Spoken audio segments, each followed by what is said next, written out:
ವೀಕ್ಷಕರೇ, ಯುದ್ಧದಿಂದ ಆಗಿರುವಂಥ ಪರಿಣಾಮಗಳ ವಿಚಾರವಾಗಿ ನಾವು ಮಾತನಾಡ್ತಾ ಇದ್ವಿ. ಈ ಸಮಸ್ಯೆಗಳ ಬಗೆಹರಿಯೋದಕ್ಕೆ ಎಷ್ಟು ಸಮಯ ಬೇಕಾಗಬಹುದು, ಎಷ್ಟು ಸಮಯ ಹಿಡಿಬಹುದು ಎನ್ನುವಂಥ ವಿಚಾರಕ್ಕೆ ಸಂಬಂಧಿಸಿದಂತೆ ತೆರಿಗೆ ಸಲಹೆಗಾರರು ಕೂಡ ಮಾಹಿತಿಯನ್ನು ಕೊಡ್ತಾ ಇದ್ರು. ಹೋಟೆಲ್ ಉದ್ಯಮಿಗಳನ್ನು ಮಾತನಾಡಿಸ್ತಾ ಹೋಗೋಣ. ಪ್ರತಾಪ್ ಶೆಟ್ರೆ, ಈಗಾಗಲೇ ಕೆಲವೊಂದಿಷ್ಟು ಹೋಟೆಲ್ನವರು ಹೇಳ್ತಾ ಇದ್ದಾರೆ ಗ್ಯಾಸ್ ಇದೆ ಆದರೆ ಸಪ್ಲೈ ಆಗ್ತಾ ಇಲ್ಲ.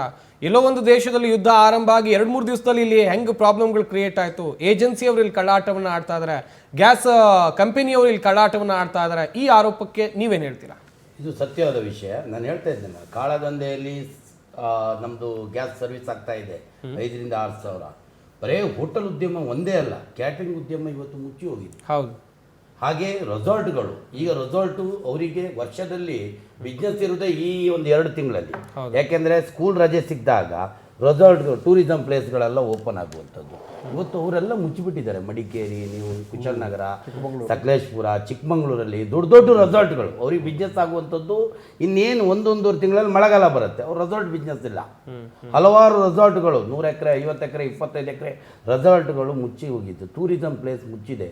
ಹೋಟೆಲ್ ಉದ್ಯಮಕ್ಕೆ ಗ್ಯಾಸ್ ಸಿಗ್ತಾನೇ ಇಲ್ಲ. ರೂರಲ್ಲಂತೂ ಗ್ಯಾಸೇ ಇಲ್ಲ. ಇವತ್ತು ಮಂಗಳೂರು ಭಾಗದಲ್ಲಿ ಹಲವಾರು ಹೋಟೆಲ್ ಮುಚ್ಚಿದೆ, ಗ್ಯಾಸೇ ಇಲ್ಲ. ಬೆಂಗಳೂರಂತ ರಾಜಧಾನಿಯಲ್ಲೇ ತುಂಬಾ ಪ್ರಾಬ್ಲಮ್ ಆಗ್ತಾಯಿದೆ. ನಮಗೆ ಪ್ರಾಬ್ಲಮ್ ಆಗ್ತಾ ಇದೆ. ಆಯ್ತಾ? ಸರ್ಕಾರ ಇದನ್ನ ಕೂಡಲೇ ಪರಿಗಣಿಸಿ ಗ್ಯಾಸ್ ಏನು 10 ಸಿಲಿಂಡರ್ ಕೊಡುವಲ್ಲಿ 3 ಸಿಲಿಂಡರ್ ಕೊಡುವಂಥ ಕೆಲಸ ಮಾಡಲಿ ಅಂತ ನಾನು ಕೇಳ್ಕೊಳ್ತಾ ಇದ್ದೇನೆ. ಆಮೇಲೆ ಸಣ್ಣ ಉದ್ಯಮದಾರರು ಇವತ್ತು ಸಾಲ ಸೂಲ ಮಾಡ್ಕೊಂಡಿದ್ದಾರೆ, ಅವರಿಗೊಂದು ಅವಕಾಶ ಕೊಡಲಿ. ನಿಜ. ಈ ಕೈ ಬಡ್ಡಿ ಸಾಲ ಇಂಥವೆಲ್ಲ ಮಾಡ್ಕೊಂಡಿದ್ದಾರೆ, ಅವ್ರಿಗೆ ಸ್ವಲ್ಪ ಅವಕಾಶ ಕೊಡಲಿ. ಓಕೆ. ಎಸ್ ವೀಕ್ಷಕರೇ, ಕರ್ನಲ್ PV ಹರಿ ಅವರನ್ನ ಮಾತನಾಡಿಸ್ತಾ ಹೋಗೋಣ. ಸರ್, ಈಗ ಅಮೆರಿಕ ಒಂದು ನಿರ್ಧಾರಕ್ಕೆ ಬಂತು. ಪದೇ ವಾರ್ನಿಂಗ್ ಅನ್ನು ಕೊಡುವಂತ ಕೆಲಸವನ್ನ ಇರಾನ್ಗೆ ಮಾಡ್ತು. ಡೊನಾಲ್ಡ್ ಟ್ರಂಪ್ ದಿನ ಬೆಳಗಾದ್ರೆ ಒಂದು ಟ್ವೀಟ್ ಅನ್ನ ಮಾಡ್ತಾ ಇದ್ರು, ಈ ರೀತಿಯಾಗಿ ನಾವು ಅಟ್ಯಾಕ್ ಮಾಡ್ತೀವಿ, ಈ ರೀತಿಯಾಗಿ ಕೌಂಟರ್ ಅಟ್ಯಾಕ್ ಕೊಡ್ತೀವಿ ಅಂತೇಳಿ.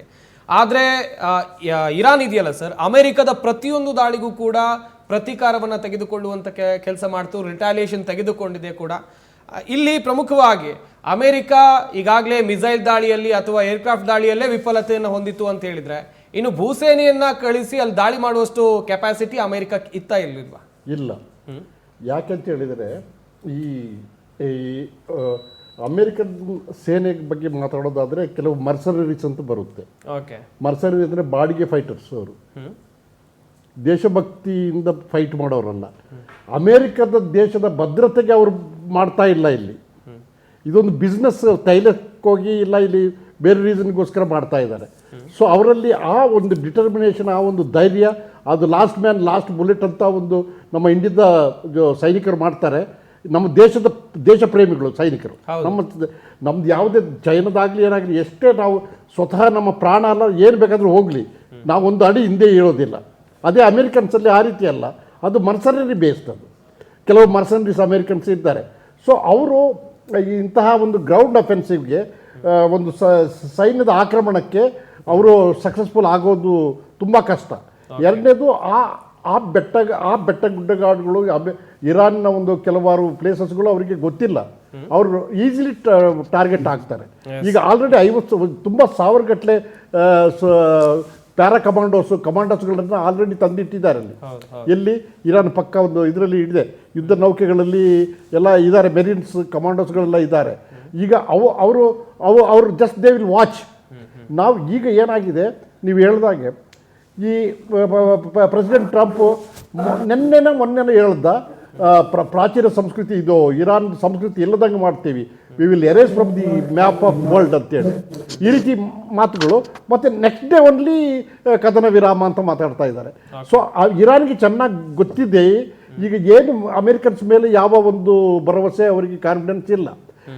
ಕದನ ವಿರಾಮಕ್ಕೆ ಬೇಸಿಕಲಿ ಇವರೇ that you require mutual confidence. ಒಬ್ರಿಗೊಬ್ಬರು ಒಂದು ಮ್ಯೂಚುವಲ್ ಟ್ರಸ್ಟ್ ಇರಬೇಕು. ಆ ಮ್ಯೂಚುವಲ್ ಟ್ರಸ್ಟ್ ಇಲ್ಲಿ ಇಲ್ಲ.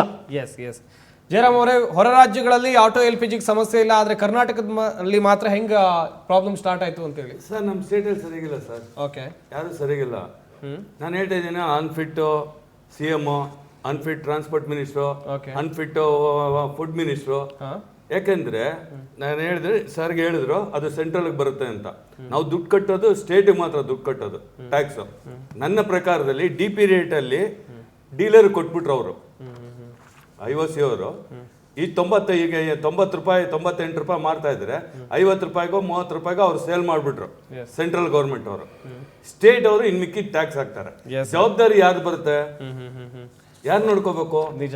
ನಾವು ಸೆಂಟ್ರಲ್ ಹೋಗ್ಲಿ ಒಂದ್ ಕೆಲಸ ಮಾಡಿ, ಎಲ್ಲಾ ಬಂಕ್ ಅವರು ನೀವು ಬಿಟ್ಬಿಡಿ, ಖಂಡಿತ ಫುಲ್ ಗೌರ್ಮೆಂಟ್ ಆಫ್ ಇಂಡಿಯಾ ನೋಡ್ಕೊಂಡ್ಲಿ, ನಮ್ಗೆ ಪ್ರಾಬ್ಲಮ್ ಇರಲ್ಲ. Well sir, well Puranik sir, ಯಾವುದೇ ಒಂದು ಯುದ್ಧ ಆಗುವಂತ ಸಂದರ್ಭ ಅಥವಾ ತುರ್ತು ಪರಿಸ್ಥಿತಿಯ ಸಂದರ್ಭ, ಈ ವೇಳೆಯಲ್ಲಿ ದೇಶದ ವಿದೇಶಾಂಗ ನೀತಿ ವೆರಿ ಸ್ಟ್ರಾಂಗ್ ಆಗಿರಬೇಕು ಎನ್ನುವಂತ ವಿಚಾರ ಈಗಾಗಲೇ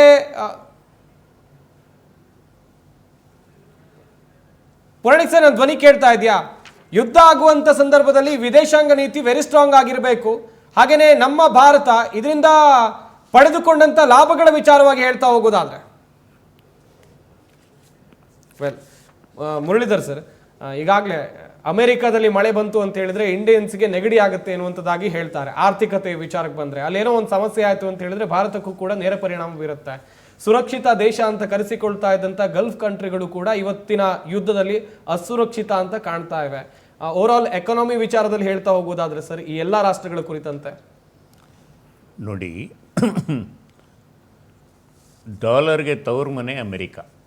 ಅಂತಾರಾಷ್ಟ್ರೀಯವಾಗಿ ಹೆಚ್ಚು ಜನ ಒಪ್ಪುವಂಥ ಹಣ ಡಾಲರ್. ನಮಗೆ ಡಾಲರ್ ರುಪಿಗೆ ಎಫೆಕ್ಟ್ ಆಯಿತು, ಬಟ್ ಅಮೆರಿಕದಲ್ಲಿ ಡಾಲರ್ ವ್ಯಾಲ್ಯೂ ಕಡಿಮೆ ಆಗ್ತಾ ಇದೆ. ಅವರು $1 ಟ್ರಿಲಿಯನ್ ಇಂಟ್ರೆಸ್ಟ್ ಕೊಡಬೇಕು. ಈ ಯುದ್ಧದ ಪರಿಣಾಮದಿಂದಾಗಿ ಕಳೆದ 15-20 ದಿನದಲ್ಲಿ ಅಮೆರಿಕನ್ ಟ್ರೆಜರಿ ಬಾಂಡ್ಸಲ್ಲಿ ಬೇರೆ ಬೇರೆ ಬೇರೆ ದೇಶಗಳು ದುಡ್ಡಿಟ್ಟಿತ್ತು. ಅದನ್ನು ಡಾಲರ್ ರೂಪದಲ್ಲಿ ಎಲ್ಲರೂ ವಾಪಸ್ ತೊಗೊಂಡ್ಬಿಟ್ರು. ಸುಮಾರು ವಾಪಸ್ ತೊಗೊಂಡ್ರು. ಅದಕ್ಕೆ ನಮ್ಮದು 95ರಿಂದ 94 ಆಗೋ ಪರಿಸ್ಥಿತಿ ಬಂತು. ಫ್ಯೂಚರ್ ಟ್ರೇಡಿಂಗು ಅದೆಲ್ಲ ಬ್ಯಾನ್ ಮಾಡಿದ್ದಕ್ಕೆ. ಇಲ್ಲಿ ಏನಾಗುತ್ತೆ ಅಂದರೆ, ಡಾಲರ್ ಬೆಲೆ ಜಾಸ್ತಿ ಆದರೆ ಎಕ್ಸ್ಪೋರ್ಟರ್ಸ್ಗೆ ಲಾಭ, ಇಂಪೋರ್ಟರ್ಸ್ಗೆ ಕಷ್ಟ. ಇಂಪೋರ್ಟರ್ ಕಷ್ಟ ಆದರೆ ಹೋಟೆಲಿಂದ ಆಟೋವರೆಗೂ ಎಲ್ರಿಗೂ ಕಷ್ಟ. ಹೌದು. ಸೊ ಈ ಪರಿಸ್ಥಿತಿನಲ್ಲಿ ಗ್ಯಾರಂಟಿ, ಈಗಿನ ಪರಿಸ್ಥಿತಿಲಿ ಆಲ್ಟರ್ನೇಟಿವ್ ಕರೆನ್ಸಿ ಅಂತ ಒಂದು ಬರೋಂಗಿದ್ರೆ, ಯೂರೋ ಅಂತ ಬಂತು, ನಾವೆಲ್ಲ ಕೇಳಿದ್ವಿ ಯೂರೋ ಕರೆನ್ಸಿ. ಆ ಥರ ಥರ್ಡ್ ಕರೆನ್ಸಿ ಬರೋವರೆಗೂ ಅಮೇರಿಕಾಗೆ ಏನು, ಅಮೇರಿಕಾ ಕೆಮ್ಮಿದ್ರೆ ನಾವು ಟ್ಯಾಬ್ಲೆಟ್ ತೊಗೋಬೇಕು, ಅವ್ರಿಗೆ ಮಳೆ ಬಂದರೆ ನಮಗೆ ನೆಗಡಿ ಬರುತ್ತೆ. That is definite. ಬಟ್ ಈಗಿನ ಪರಿಸ್ಥಿತಿಯಲ್ಲಿ ನಾವು ಯಾವಾಗಲೂ ಏನು ಯೋಚನೆ ಮಾಡ್ತೀವಿ ಅಂದರೆ, $1 $90 ಅಂತ. ನಾವು $1 ಎಷ್ಟು ಡಾಲರ್ ಅಂತ ಯೋಚನೆ ಮಾಡಿದ್ರೆ 0.11 0.10 ಬರುತ್ತೆ. ಅದನ್ನು ಯಾವ ರೀತಿ ಹೆಚ್ಚಿಗೆ ಮಾಡ್ಕೋಬೇಕು? ನಮಗೆ ವಿಧಾನ ಇರೋದು ಆಲ್ಟರ್ನೇಟಿವ್ ಫ್ಯೂಯಲ್. ಆಲ್ಟರ್ನೇಟಿವ್ ಫ್ಯೂಯಲ್ ಜಾಸ್ತಿ ಮಾಡ್ಕೋಬೇಕು, ಆ ಥರ ನೋಡ್ಕೋಬೇಕು. ಬಟ್ ಒಟ್ಟಾರೆ ನಿಮ್ಮ ಪ್ರಶ್ನೆಗೆ ಉತ್ತರ, ಈಗ ಸದ್ಯದಲ್ಲಿ ತರಕಾರಿಯವರು ಲೆವೆಲ್ ಮಾಡುವಾಗ ಒಂದು ಸಣ್ಣದಾಗಿ ಒಂದು ಕಾಯಿನ ಇಟ್ಕೊಂಡಿರ್ತಾರೆ, ಒಂದು ಕಲ್ಲೇನೋ ಇಟ್ಕೊಂಡಿರ್ತಾರೆ. ಆ ಥರ ಪರಿಸ್ಥಿತಿ ಡಾಲರ್ಗೂ ನಮಗೂ ಇದೆ. ಈ ಕಡೆ ಆ ಕಡೆ ಬ್ಯಾಲೆನ್ಸ್ ಮಾಡ್ತಾನೇ ಇರಬೇಕು. ಓಕೆ ಓಕೆ ಪ್ರತಾಪ್ ಶೆಟ್ರೆ, ಕೊನೆಯದಾಗಿ ಏನು ಹೇಳ್ತೀರಾ, ಚುಟುಕಾಗಿ ಹೇಳ್ತಾ ಹೋಗೋದಾದ್ರೆ? ಹೋಟೆಲ್ ಅವರು ಹಿಂದೆ 20 ಮತ್ತು 21ರಲ್ಲಿ ಕೊರೋನಾ ಬಂದಿದೆಯಲ್ಲ, ಅದೇ ಪರಿಸ್ಥಿತಿ ಅನುಭವಿಸ್ತಾ ಇದ್ದಾರೆ. ಭಾರಿ ಜಾಗ್ರತೆಯಲ್ಲಿ ಇರಬೇಕಾಗತ್ತೆ. ಹಾಗೆ ಗ್ಯಾಸಿನ ಮೇನ್ ಡೀಲರ್ ಯಾರಿದ್ದಾರೋ ಅವ್ರನ್ನೂ ಕಾಂಟ್ಯಾಕ್ಟ್ ಮಾಡಿಬಿಟ್ಟು ಸಿಲಿಂಡರ್ ತಗೊಳ್ಳುವಂಥ ಕೆಲಸ ಮಾಡಬೇಕಾಗತ್ತೆ. ಸಬ್ ಡೀಲರ್ ಹತ್ರ ಯಾವುದೇ ರೀತಿಯಲ್ಲಿ ವ್ಯವಹಾರ ಇಟ್ಕೊಳ್ಬಾರ್ದು, ಅವರು ಜಾಸ್ತಿ ರೇಟಿಗೆ ಸೇಲ್ ಮಾಡ್ತಾ ಇದ್ದಾರೆ ಅಂತ. ಎಸ್ ವೀಕ್ಷಕರೇ, ಗಮನಿಸಿದ್ರಿ, ನಮ್ಮ ಈ ಚರ್ಚಾ ಕಾರ್ಯಕ್ರಮದಲ್ಲಿ ಸಾಕಷ್ಟು ವಿಚಾರಗಳ ಕುರಿತು ಅತಿಥಿಗಳು ಮಾಹಿತಿಯನ್ನು ಕೊಟ್ಟರು. ಚರ್ಚಾ ಕಾರ್ಯಕ್ರಮದಲ್ಲಿ ಭಾಗಿಯಾದಂಥ ತೆರಿಗೆ ಸಲಹೆಗಾರರಾಗಿರುವಂಥ ಮುರಳೀಧರ್ ಅವರು, ಹಾಗೆಯೇ DB ಪ್ರತಾಪ್ ಶೆಟ್ಟಿ ಅವರು, ಕರ್ನಲ್ PV ಹರಿ ಅವರು, ಹಾಗೆಯೇ ಜಯರಾಮ್ ಅವರು, ಎಲ್ಲರಿಗೂ ಕೂಡ ಧನ್ಯವಾದಗಳು ಚರ್ಚೆಯಲ್ಲಿ ಭಾಗಿಯಾಗಿ. ಹಾಗೆಯೇ ಪ್ರೊಫೆಸರ್ ಚಂಬಿ ಪುರಾಣಿಕ್ ಅವರು, ಎಲ್ಲರಿಗೂ ಕೂಡ ಧನ್ಯವಾದಗಳು ಚರ್ಚೆಯಲ್ಲಿ ಭಾಗಿಯಾಗಿ ಸಾಕಷ್ಟು ಮಾಹಿತಿಯನ್ನು ಕೊಟ್ಟಿದ್ದಕ್ಕಾಗಿ. ವೀಕ್ಷಕರೇ, ಎಲ್ಲೋ ಒಂದು ಕಡೆಯಲ್ಲಿ 15 ದಿನಗಳ ಕದನ ವಿರಾಮವಂತೂ ಎರಡೂ ದೇಶಗಳ ನಡುವೆ ಏರ್ಪಟ್ಟಿದೆ. ಆದರೆ ಅಮೆರಿಕ ಅಧ್ಯಕ್ಷ ಯಾವ ನಿರ್ಧಾರವನ್ನು ತೆಗೆದುಕೊಳ್ತಾರೆ ಮುಂದಿನ ದಿನಗಳಲ್ಲಿ, ಇತ್ತ IRGC ಸುಮ್ಮನೆ ಕುಳಿತುಕೊಳ್ಳುತ್ತಾ, ಹಾಗೆಯೇ ಇಸ್ರೇಲ್ನ ಬೆಂಜಮಿನ್ ನೆತಾನ್ಯಾಹು ಇವರ ಕ್ರಮ ಏನಾಗಿರುತ್ತೆ, ಹೀಗೆ ಅನೇಕ ಪ್ರಶ್ನೆಗಳು ಕೂಡ ಈಗ ಜಗತ್ತನ್ನು ಕಾಡೋಕ್ಕೆ ಆರಂಭಿಸಿದೆ. ಸ್ವಲ್ಪ ದಿನಗಳ ಮಟ್ಟಿಗೆ ಸಮಸ್ಯೆಗಳು ಕಂಟಿನ್ಯೂ ಆಗಬಹುದು ಅಂತೇಳಿ ಆರ್ಥಿಕ ವಲಯದಲ್ಲಿ ವಿಶ್ಲೇಷಣೆಗಳು ಕೂಡ ಈಗಾಗಲೇ ಆರಂಭ ಆಗಿದೆ. ಇದಾಗಿತ್ತು ಇವತ್ತಿನ ಚರ್ಚಾ ವಿಷಯ. ನೋಡ್ತಾ ಇರಿ ಪವರ್ ಟಿವಿ, ಇದು ನಿಮ್ಮ ಶಕ್ತಿ.